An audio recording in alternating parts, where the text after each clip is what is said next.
தமிழ் இலக்கியமோ நவீன தொழில்நுட்பமோ எப்படி கைகோர்க்குது அப்படிங்கறத பத்தின ஒரு விரைவான அலசல் இது.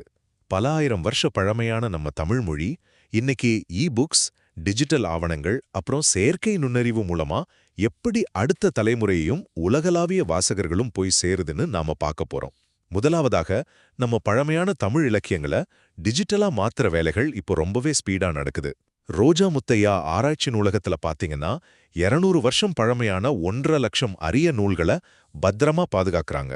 அதே போல மதுரை திட்டம் மாதிரியான தன்னார்வ முயற்சிகள் மூலமா பழங்கால காப்பியங்கள் எல்லாமே யூனிகோட், அதாவது உலகளாவிய டிஜிட்டல் எழுத்துரு முறைக்கு மாற்றப்பட்டு நமக்கு இலவசமாவே கிடைக்குது.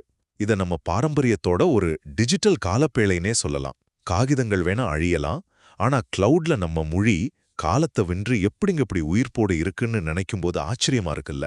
இரண்டாவதாக, இந்த உலகளாவிய மின்னூல் சந்தை 2032க்குள்ள $30 பில்லியன் தொடப்போகுது. ஆனா இங்க ஒரு கேள்வி வருது. பொன்னியின் செல்வன் மாதிரி ஆயிரக்கணக்கான பக்கங்கள் கொண்ட பிரம்மாண்டமான நாவல்களை இந்த பிஸியான உலகத்துல உண்மையிலே மக்கள் மொபைல் ஸ்கிரீன்ல உட்காந்து படிக்கிறாங்களா? அங்கதான் ஆடிபிள் மாதிரியான தளங்கள் கொடுக்கிற ஆடியோ புக்ஸும் நூலுலகம் மாதிரியான ஆன்லைன் கடைகளும் ஒரு பெரிய மேஜிக்கே பண்ணுது. கேட்டு ரசிக்கிற இந்த வழக்கம் இன்னைக்கு வாசிப்பே ரொம்ப சுலபமாக்கிடுச்சு. இறுதியாக, நம்ம தமிழ் மொழியோட எதிர்காலத்தையே இந்த ஏஐ, அதாவது செயற்கை நுண்ணறிவு தான் வடிவமைக்கப் போகுது. தமிழ் இணைய கல்விக் கழகம் ரவல் அப்படிங்கிற ஒரு ஏஐ தளம் மூலமா உலகெங்கும் இருக்கிறவங்களுக்கு ரொம்ப ஈஸியா தமிழ் கற்றுக் கொடுக்கறாங்க.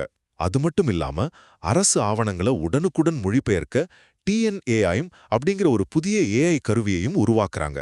இந்த டெக்னாலஜி உண்மையிலே தமிழுக்கும் உலகத்துக்கும் இடையிலான ஒரு டிஜிட்டல் பாலம்தான். ஆனா நம்ம மொழியோட நுட்பமான உணர்வுகளை இந்த நவீன ஏஐ யந்திரம் முழுமையா புரிஞ்சுக்குமா அப்படிங்கறத நாம கொஞ்சம் யோசிக்க வேண்டிய விஷயம்தான். சுருக்கமா சொல்லணும்னா, தொழில்நுட்பம் நம்ம தமிழ் மரபை அழிக்கலங்க. மாறா, அடுத்த தலைமுறைக்காக அதை நிரந்தரமா பாதுகாக்கிற ஒரு அரணா மாறியிருக்கு.